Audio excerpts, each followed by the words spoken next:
प्राचीन समय की बात है। एक समुद्र के किनारे एक गुरु अपना आश्रम बनाकर रहा करते थे।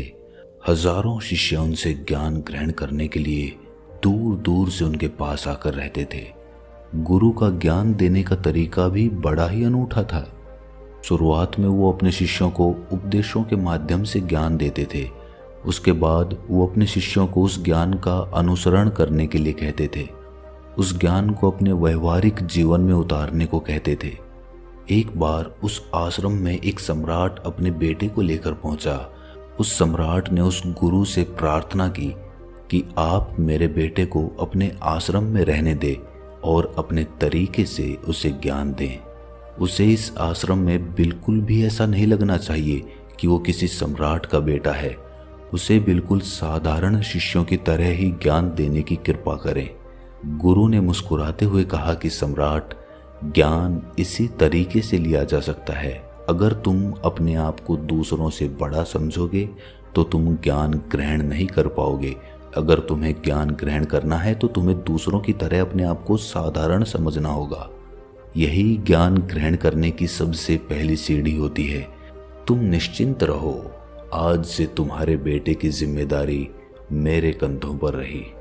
ये कहकर गुरु सम्राट के बेटे को अपने साथ लेकर समुद्र के किनारे टहलने के लिए निकल गए। आश्रम के बाकी सभी बच्चे उस सम्राट को देख रहे थे। सम्राट अपने बेटे को अपने रथ पर बिठाकर लाया था, जिससे सभी बच्चे समझ गए थे कि ये लड़का सम्राट का बेटा है। इसी वजह से आश्रम के सभी बच्चे सम्राट के बेटे की तरफ आकर्षित हो गए थे। जब गुरु सम्राट के बेटे को लेकर समुद्र पर टहल रहे थे तो सम्राट का बेटा अचानक फूट फूट कर रोने लगा, क्योंकि अभी वो सिर्फ 12 वर्ष का था और 12 वर्ष की आयु में उसके पिता उसे अपने से दूर छोड़कर चले गए थे। ये सदमा वो बच्चा सहन नहीं कर पा रहा था। वो नहीं समझ पा रहा था कि उसके पिता उसकी भलाई के लिए उसे उस गुरु के पास छोड़कर गए हैं। उसे रोते हुए देखकर गुरु ने कहा कि बेटा, मैं तुम्हें चुप नहीं करूंगा। हो सकता है कि आज मैं तुम्हारे आंसू पोंछ दूं, लेकिन कल तुम फिर अपने आप को अकेला पाओगे। याद रखना, जीवन में इंसान अकेला आता है और अकेला ही जाता है। जितनी जल्दी जो इंसान इस बात को समझ लेता है, वो उतनी जल्दी आत्मज्ञान के रास्ते पर निकल पड़ता है। गुरु ने अपनी बात आगे बढ़ाते हुए कहा कि जो इंसान अकेला रहना सीख लेता है वही खुद से प्यार कर पाता है, और जो खुद से प्यार करना जानता है वो किसी के भी जाने का अफसोस नहीं करता, क्योंकि वो खुद से ही प्यार करता है। धीरे धीरे तुम आश्रम के माहौल में ढल जाओगे। शुरुआत में तुम्हें समस्या आ सकती है, लेकिन कुछ दिनों के बाद तुम इसे आत्मसात कर लोगे। उसके बाद तुम्हें यही जगह बहुत अच्छी लगने लगेगी। ये जगह तुम्हें अपनी महल जैसी लगने लगेगी। संध्या हो चली थी। समुद्र के दूसरे छोर पर सूरज छिपने लगा था और अपनी लालिमा पूरे आसमान में बिखेर रहा था। बड़ा ही सुंदर दृश्य था और गुरु उस शिष्य को अपने साथ लेकर आश्रम में वापस लौट आए। उस शिष्य को भी थोड़ी सांत्वना मिली, क्योंकि गुरु की आंखों में एक अभूतपूर्व शांति झलक रही थी। और जब हम किसी एकांतवासी गुरु की आंखों में वो शांति देख लेते हैं तो हमारे हृदय पे से भी सारा भार हट जाता है। मन एकदम निर्मल हो जाता है। जब सम्राट का बेटा रात्रि का भोजन करने के लिए भोजन कक्ष में पहुंचा तो आसपास के सभी शिष्य उसके पास आने लगे। उन सभी को पता था कि ये सम्राट का बेटा है और अगर हम इससे दोस्ती कर लेते हैं तो उससे हमारा बहुत फायदा होने वाला है। यही सोचकर आश्रम के ज्यादातर बच्चों ने उसे घेर लिया था। बस कुछ बच्चे जो अकेले रहने का महत्व समझते थे, जो दिखावे में विश्वास नहीं करते थे, वो उस सम्राट के बेटे के पास जाने की बजाय अपना पूरा ध्यान खाने पर लगा रहे थे और एकांत में बैठकर अपना भोजन कर रहे थे।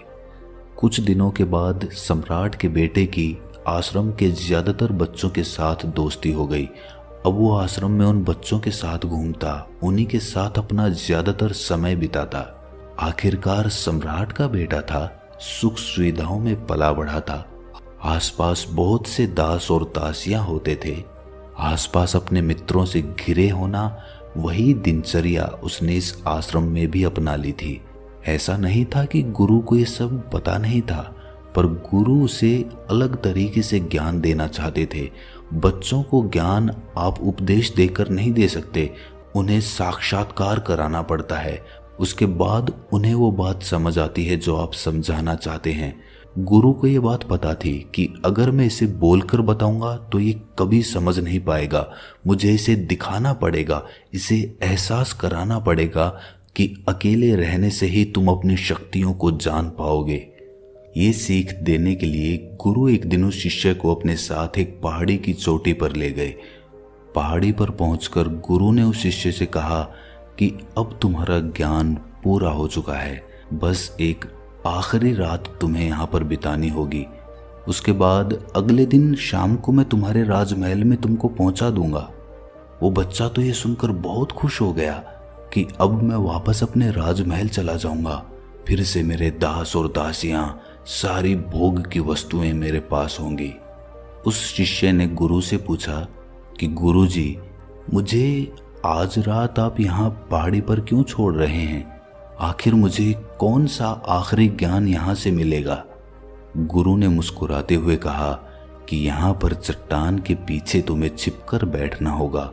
यहाँ पर रोज रात को एक बाज आता है, तुम्हें उस बाज को देखना है, बड़ी गौर से देखना है, हर गतिविधि देखनी है। और उस बाज को देखने के बाद अगले दिन अगर तुम उस बाज की खूबियां मुझे बता पाए तो मैं तुम्हें तुम्हारे राजमहल वापस भिजवा दूंगा। और हाँ, सुबह आने से पहले एक बात पर और ध्यान देना है। एक चरवाहा यहाँ पर अपनी भेड़ों को चराने के लिए आता है, तुम्हें उन भेड़ों की गतिविधियां भी देखनी है। याद रखना, बाज की गतिविधि रात को और भेड़ों की गतिविधि सुबह।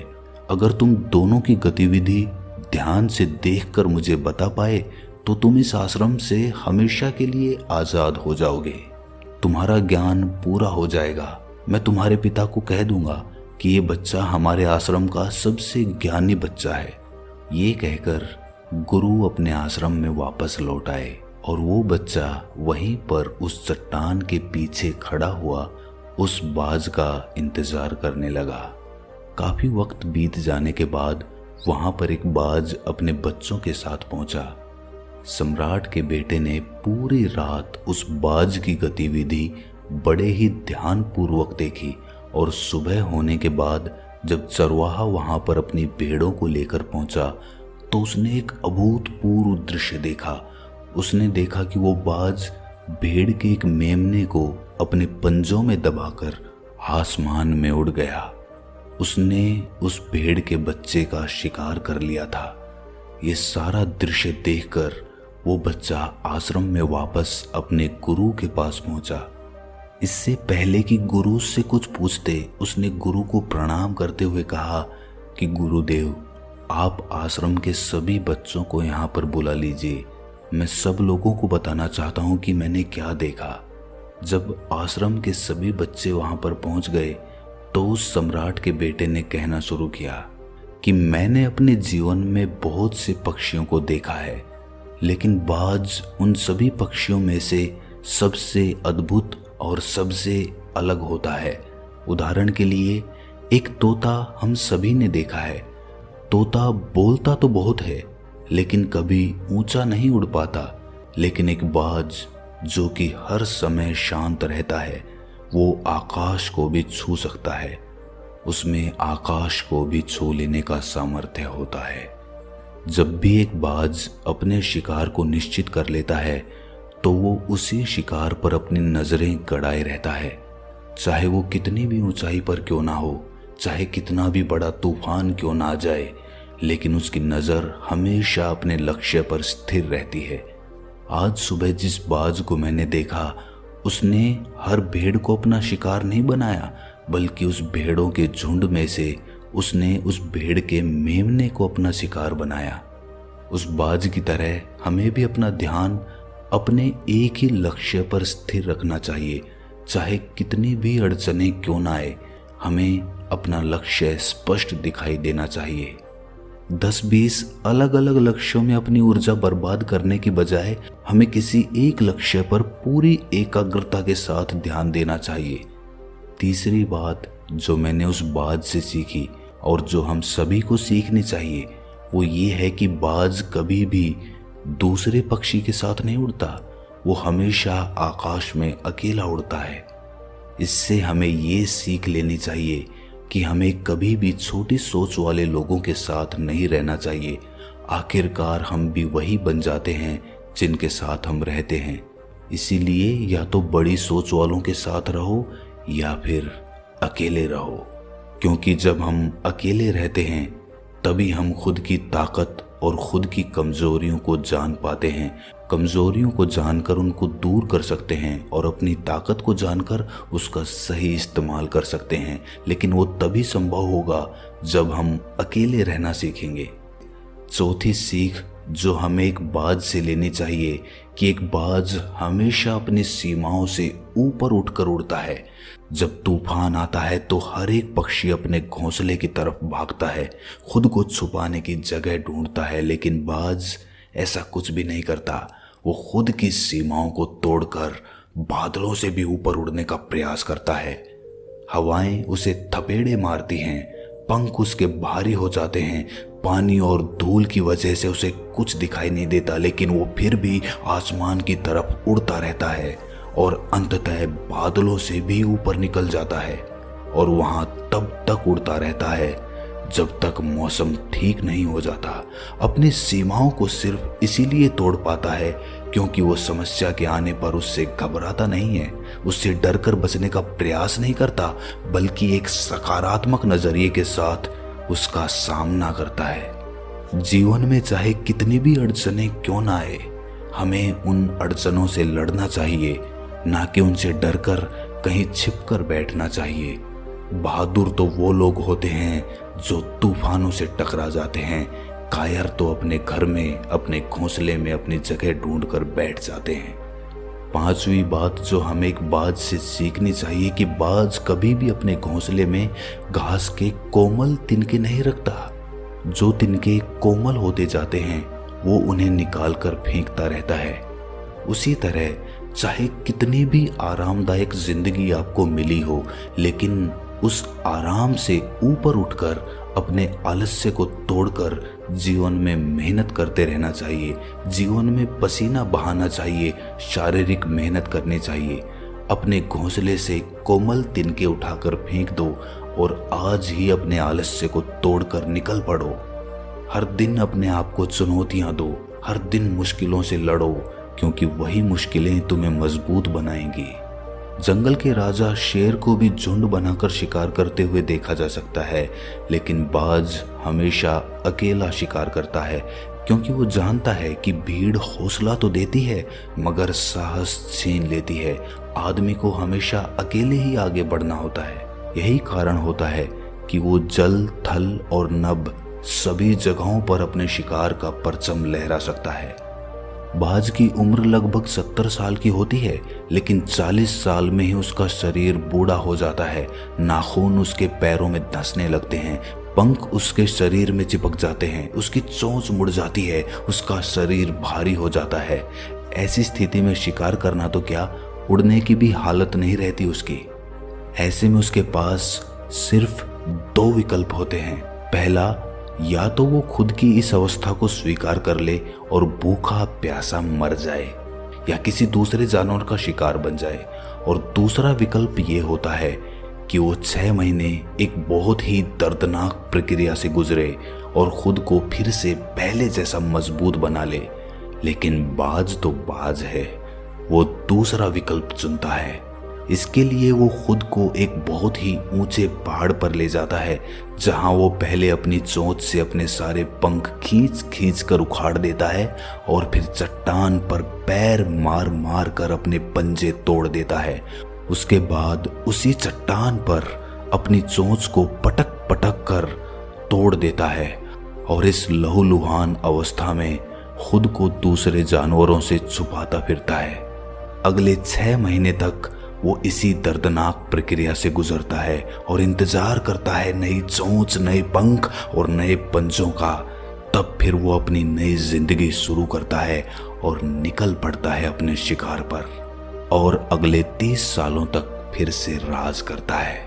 इसीलिए समय आने पर हमें भी अपनी पुरानी आदतों को छोड़ना पड़ता है और कुछ नया सीखना पड़ता है। समय के साथ बदलना पड़ता है, अपने आप को तैयार करना पड़ता है, वरना हमारा भी शिकार हो सकता है, हम भी पीछे रह सकते हैं। इसके बाद सम्राट के बेटे ने भेड़ों की विशेषता बताते हुए कहा कि भेड़ हमेशा झुंड में चलती है।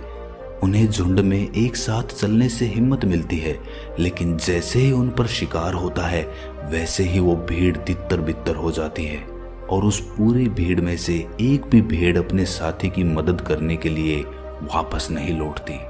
इससे हमें ये सीख मिलती है कि हमारे साथ कितने भी लोग खड़े हों, किसी पर भी यकीन नहीं करना। यकीन करना तो खुद पर करना, क्योंकि बुरा समय आने पर वो भीड़ कब तितर बितर हो जाएगी आपको पता ही नहीं चलेगा। गुरु को प्रणाम करते हुए सम्राट के बेटे ने अपने गुरु से कहा कि गुरुदेव, अगर मुझसे कोई सीख रह गई हो तो कृपा करके आप बताने की कृपा करें। गुरु ने सभी बच्चों को संबोधित करते हुए कहा कि ये सभी बातें जो अभी इस बच्चे ने बताई है सब सही है, लेकिन ये सारी खूबियां आप लोगों में तभी पैदा हो पाएगी जब आप अकेले रहने का अभ्यास करेंगे। आपने देखा होगा कि बाज कभी भी किसी दूसरे पक्षी के साथ नहीं रहता, ना ही किसी के साथ अपनी जोड़ी बनाता। वो आसमान में अकेला उड़ता है और अकेला उड़ने की वजह से वो अपनी ताकत और अपनी कमजोरियों को जान पाता है। इसके बाद गुरु ने अपनी बात खत्म करते हुए कहा कि मैं आज रात इस सम्राट के बेटे को इसके राजमहल में छोड़ने के लिए जा रहा हूँ, क्योंकि इसकी सीख यहाँ पर पूरी हो गई है। और ये कहकर गुरु उस सम्राट के बेटे का हाथ पकड़कर राजमहल की तरफ रवाना हो गए और बाकी के सभी बच्चे उन्हें पीछे से जाते हुए देखते रहे। तो दोस्तों, कैसी लगी ये कहानी आपको? कमेंट सेक्शन में ज़रूर बताना, और अच्छी लगी हो तो इस चैनल को सब्सक्राइब करके नोटिफिकेशन बेल को ज़रूर प्रेस कर देना। तो मिलते हैं अगली कहानी में, तब तक के लिए अपना ख्याल रखें।